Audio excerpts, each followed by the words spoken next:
Magandang umaga sa lahat.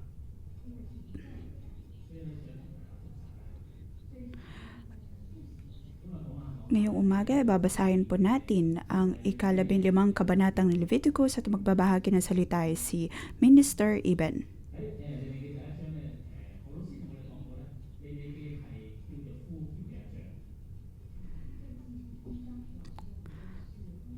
Sa mga nagdaang kabanata, nabasa po natin ang mula kay Pastor HK.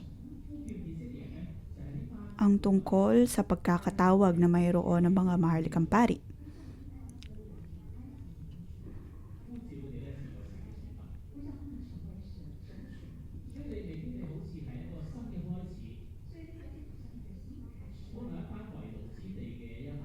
Ang libro po ng Leviticus ay panibagong simula.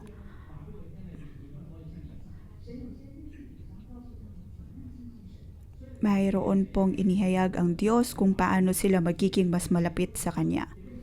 Sa Leviticus ay mayroon pong mga tuntunin kung paano ang tamang paghahandog at paanong makakalapit sa Diyos.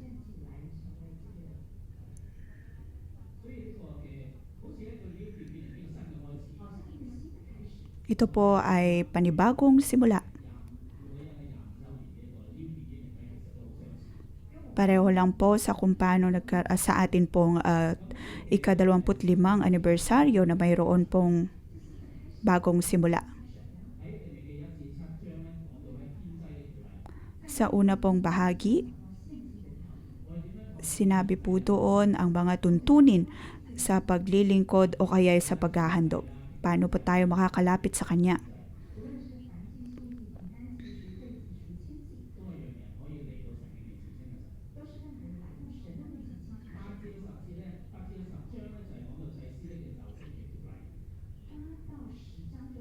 Mula po sa ikawalo hanggang sa ika-9 na kabanata kung paano ang maging maharlikang pari at paano po ipagkakaloob sa Diyos ang mga handog bilang kinatawan ng mga tao. Sa ika-11 hanggang ika-15 kabanata ay tungkol po sa mas detalyadong mga tuntunin na mula sa Panginoon. Sa 5 mga kabanata po na ito, ang mga tuntunin sa anong kaya nilang, anong dapat nilang kainin sa hindi, dapat nahawakan sa hindi. At sa ika-12 kabanata naman ay kung paano sila magiging malinis.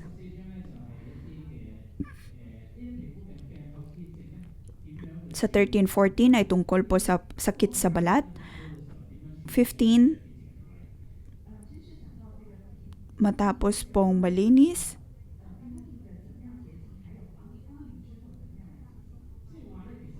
at kung paano po haharapin na lahat ng iyon.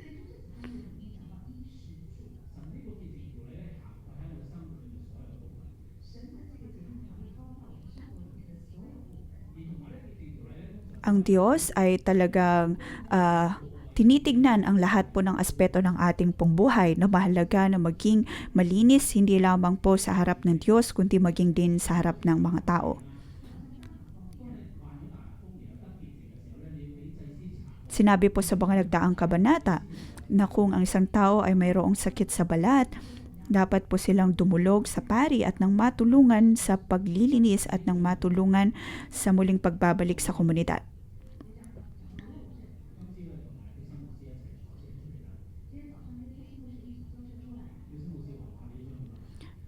Ngayong umaga, nang ako ay lumabas kasama ni Pastor Deborah, naisip namin na napakahirap ng kabanatang ito. Ngunit ngayon, ang tinitingnan po nito, ang pinapakita ay ang atin pong sariling mga buhay. Ang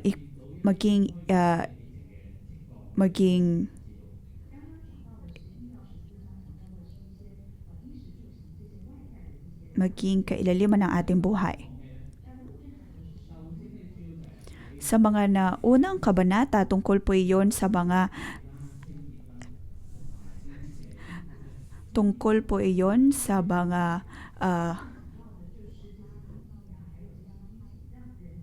kasalanan o kaya ay sakit na nakikita sa panlabas, ngunit ngayon naman ito ay karumihan ng katawan na hindi po mabilis makita dahil ito ay tungkol sa discharge o tulo.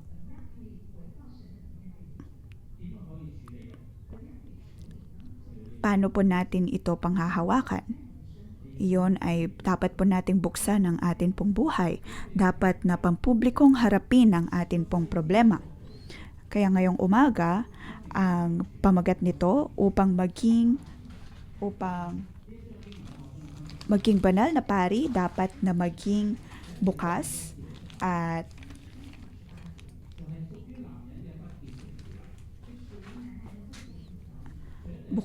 malinis. Unang bahagi ay tungkol po sa nararapat na kalinisan ng lalaki. Sinasabi po dito kung paano ang lalaki ay dati pong marumi at kung paano makakaapekto ito sa iba.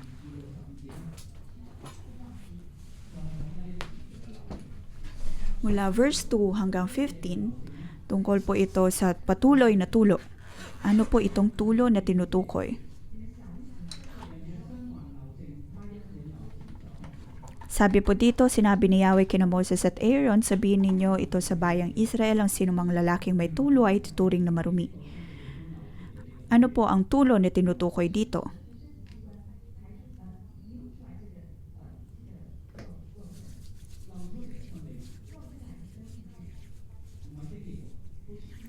Ang tulo na tinutukoy po dito ay mula sa katawan ng lalaki, reproductive system ng lalaki.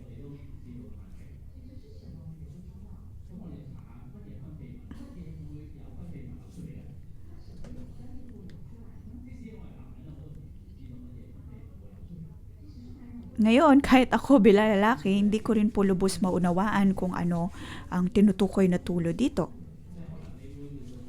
Mayroon pong iba't ibang mga dahilan kung bakit ang tao ay mayroong tulo.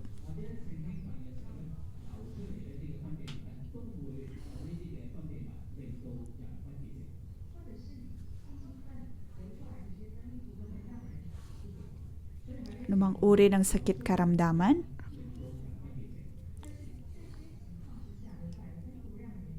o kaya ay maaari ding ito ay dulot ng panggagahasa kaya ang tao ay nagkakaroon ng tulo.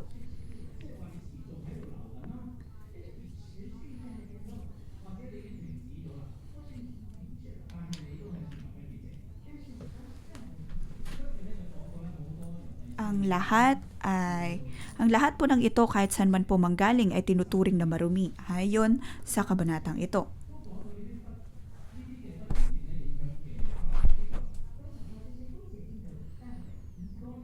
Sinasabi po din dito ang epekto ng karumihan.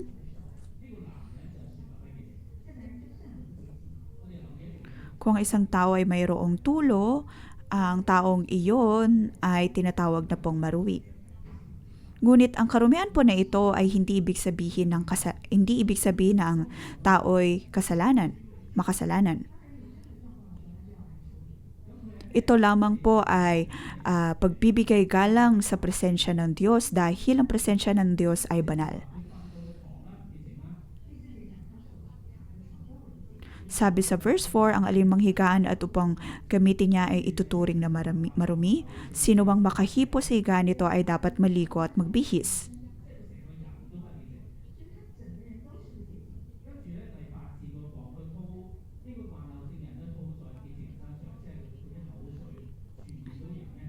Verse 8, sino mang maduraan ng may ganitong sakit ay dapat ding maligo at magbihis o kaya tinuturing na marumi.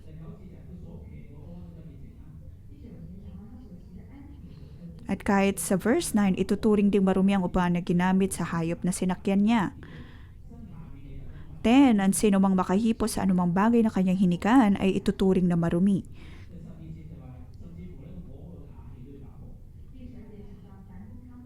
At kahit sa verse 11, sino mang mahawakan na lalaking may sakit na tulo na di muna nagugas ng kamay ay dapat maligo at magbihis. Lalabhan ang kanyang damit at ituturing siyang marumi hanggang gabi. Hindi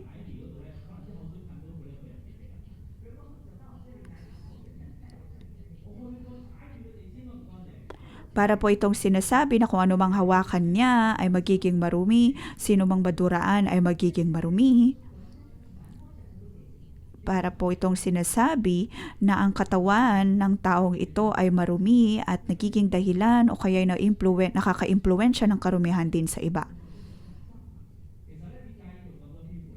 Ito po ang epekto ng tulong ito. Bakit po ginamit ang napakaraming bersikulo upang ipaliwanag ang bagay na ito?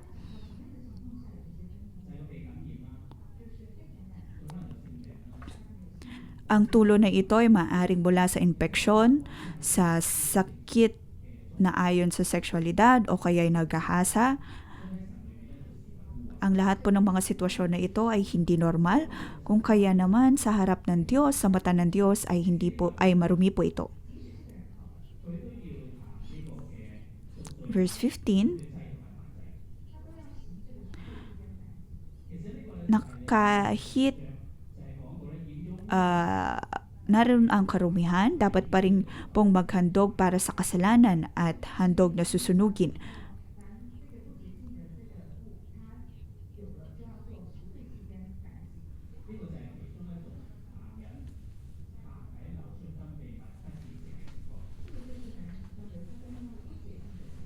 Ito po ang epekto ng tulo.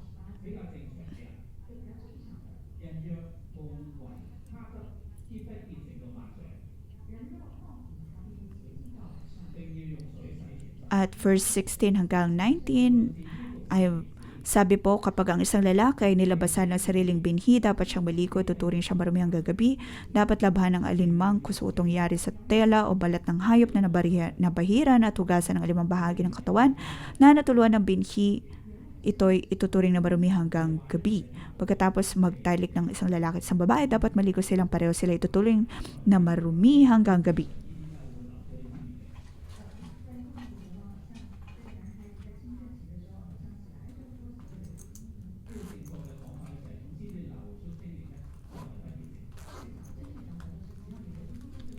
Sinasabi po dito na kahit anuman pong uri ng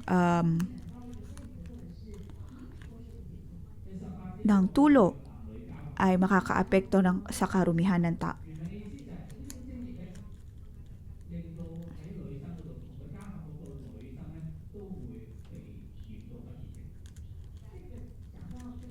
Ngayon, sinasabi po dito na kahit ang babaeng maapektuhan o kaya ay mahawakan ng taong may tulo, ay ituturing din pong marumi.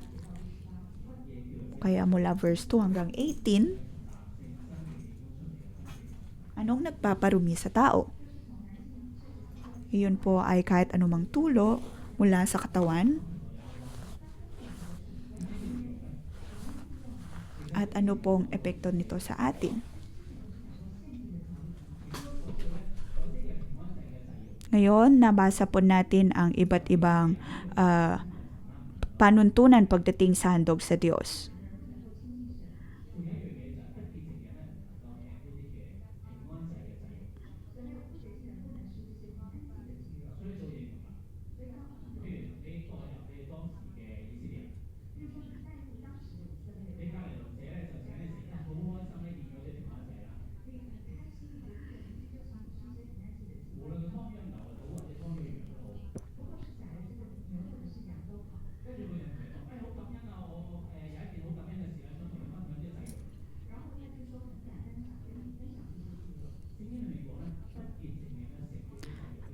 Sa Biblia,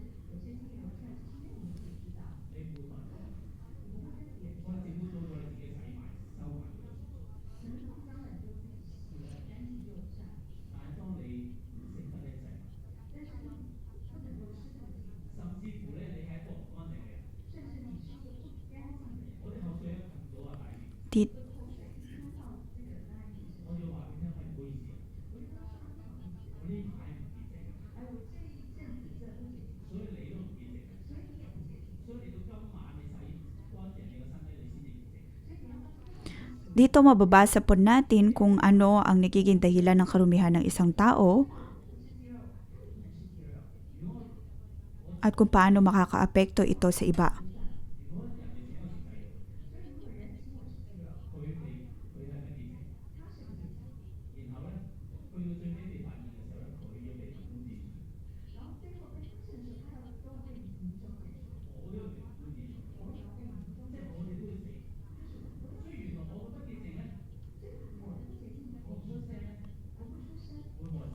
Dito po ang atin pong karumihan ay makakaapekto sa iba. Para sa Diyos, kung tayo po ay marumi, ano pong mangyayari sa atin pong buhay, ano pong mangyayari sa atin pong katawan, ay dapat po natin itong ibahagi sa iba at huwag pong itago. Huwag po nating harapin ito ng tayo-tayo lang. Sinasabi po ng Diyos dito, sa atin pong buhay, kung tayo po ay marumi, hindi po dapat natin ito itago, bagkus ay ipaalam din sa iba.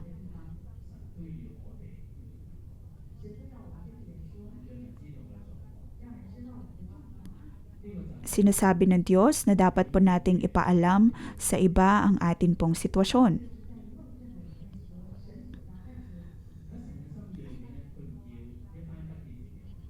Sa puso po ng Diyos, hindi po niya kalooban na ang tao ay maging marumi. Dito ay sinasabi po kung bakit tayo nagkakaroon ng discharge o ng tulo ay dahil maaaring puno ng kasiyahan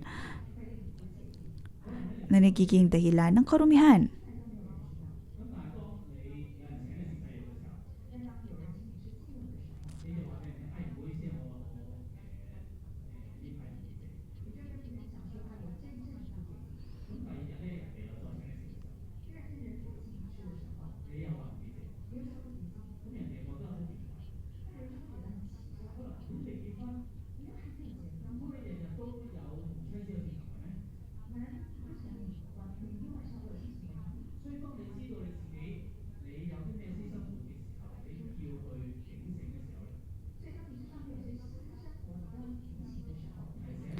Kahit po sa atin pong mga pribadong buhay, dapat tayong maging alerto.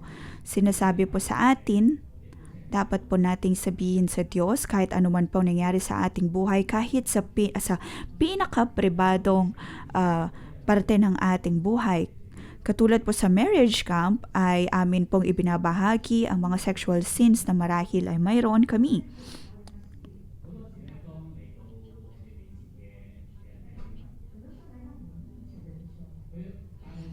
Pagkatapos ay tutulungan namin sila na mahugasan ang kanilang mga mukha bilang pagpapakita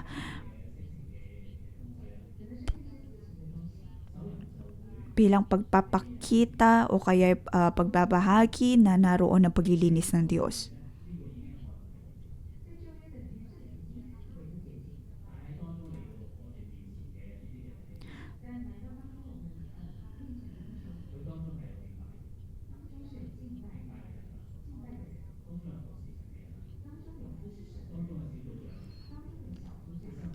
Mayroon pong mga tao na naglilingkod sa Diyos, mga cell leader, na nakapagbahagi din ng kanilang kahinaan. Kaya naman, sinasabi po nito na mahalagang maging bukas pagdating sa kasalanan sa paraang na ibabahagi ng tapat ang kasalanan at nang makahingi ng tawad.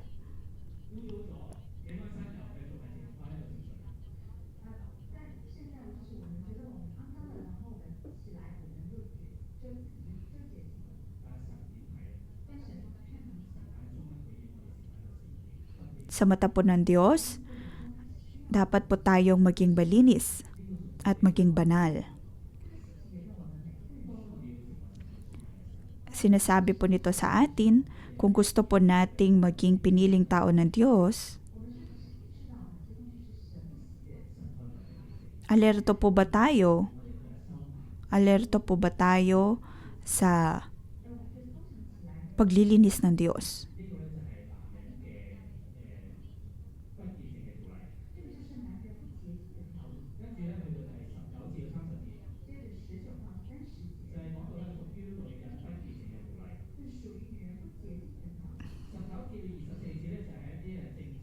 mula verse 19 hanggang 24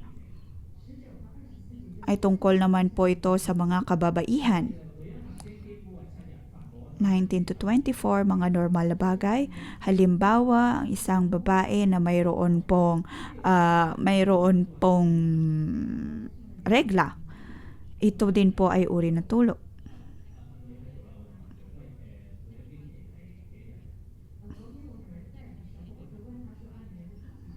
Kahapon ay tinanong ko ang aking anak at tinanong ko kung anong normal.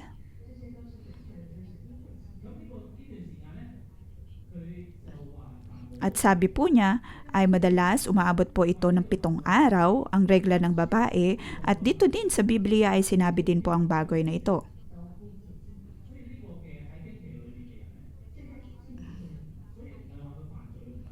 Kahit po ang mga may dalaw, may regla, hindi po sinasabi nito na ikaw ay makasalanan o hindi. Muli, ito ay pagsasabi na ito ay pagbibigay galang sa Diyos, lalo na sa kanyang kabanalan.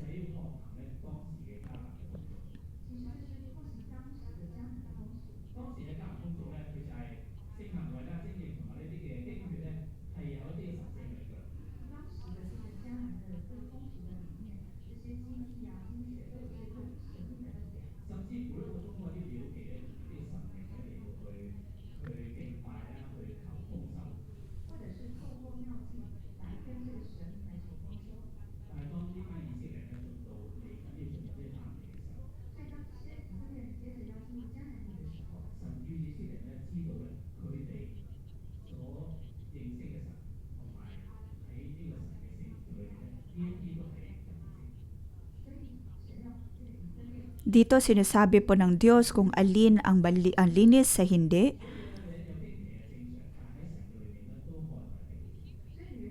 Ang pagkakaroon po ng regla ay normal, ngunit sa isang banda ito din po ay karumihan.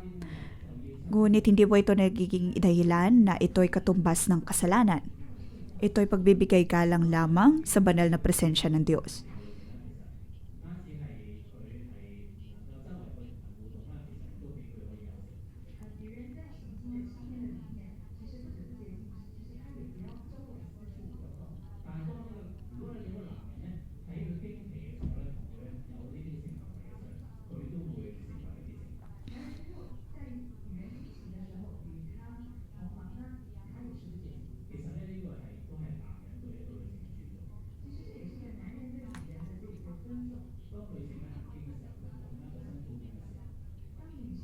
Dito, sinasabi po kung ang babae ay mayroon pong regla at siya ay hindi komportable, dapat po itong respetuhin ng lalaki at pakaingatan ang babae. Sinasabi din po dito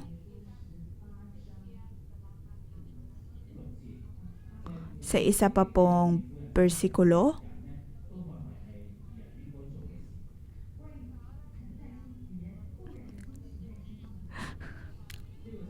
na ang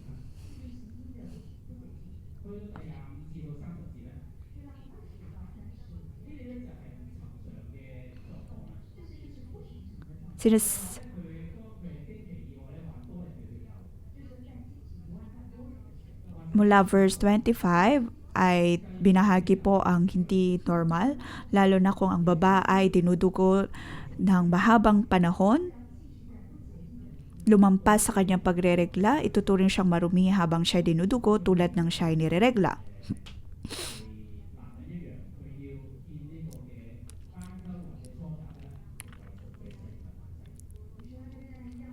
Ibinabahagi po dito ang hindi normal na sitwasyon at sa mga sitwasyon na ito ay dapat po silang magbigay ng kanilang kaloob. At kung paano pangahawakan ng karumihan na ito, lalaki man po o babae, kahit anumang tulo, kay regla, mula sa tao,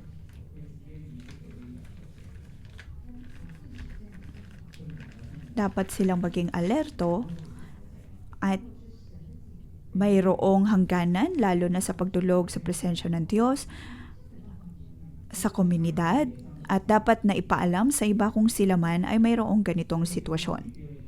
Mula verse 31 hanggang 33,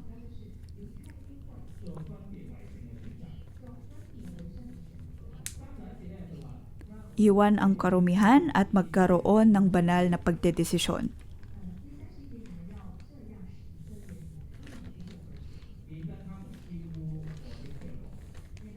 Ganito ninyo ilalayo sa karumihan ng mga taga-Israel sapagkat kung hindi nyo ito gagawin, mamamatay sila sa paglapastangan sa tabernakulo na nasa gitna nila.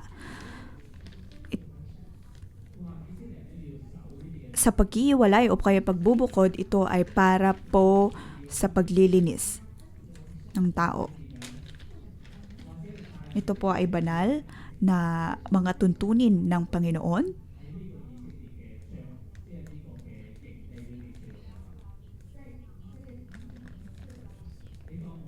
At kung hindi po ito susundin, ay maaapektuhan din po ng karumihan ang tabernakulo, ang buong kampo.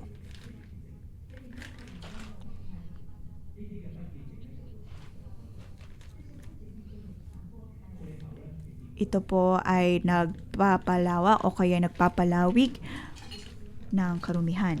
At dahil sa karumihang ito, maaari pong maparusahan.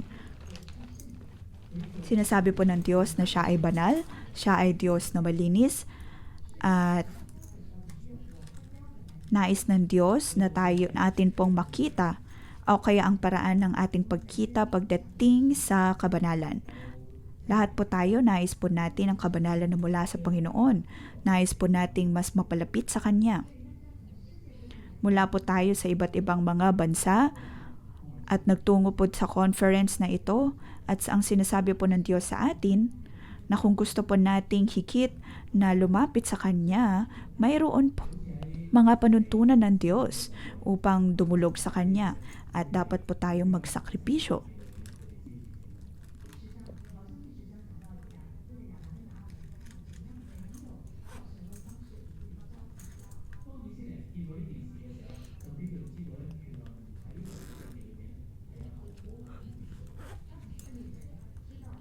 Kung maalala po natin ang nangyari kay Nadab at Abihu nang hindi po nila sinunod ang Diyos, lalo na sa kanyang panuntunan, sila po ay napuruswahan at sa ganitong paraan sinasabi din po ng Diyos sa atin na kung sino mang gustong lumapit sa Panginoon, nais ang kanyang presensya. Nais po nating maranasan ang presensya ng Diyos, ngunit nadala po ba natin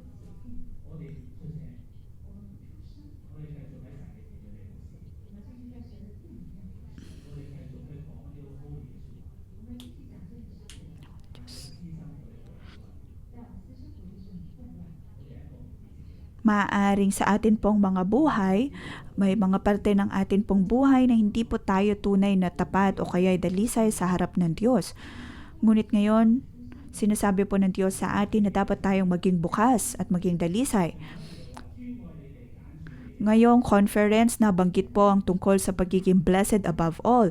Maaari din po nating makita ang sinasabi ng Diyos sa Deuteronomy na ang pagpili ng Diyos sa atin ay hindi dahil tayo ay marami, pagkus dahil tayo ay Kanyang minamahal, at sa atin pong pagsunod sa Kanya, sa atin pong pagiging tapat sa Kanyang panuntunan, sa atin pong pagiging tapat sa Kanyang tipan, tayo ay matatawag na Kanyang mga anak at mananampalataya.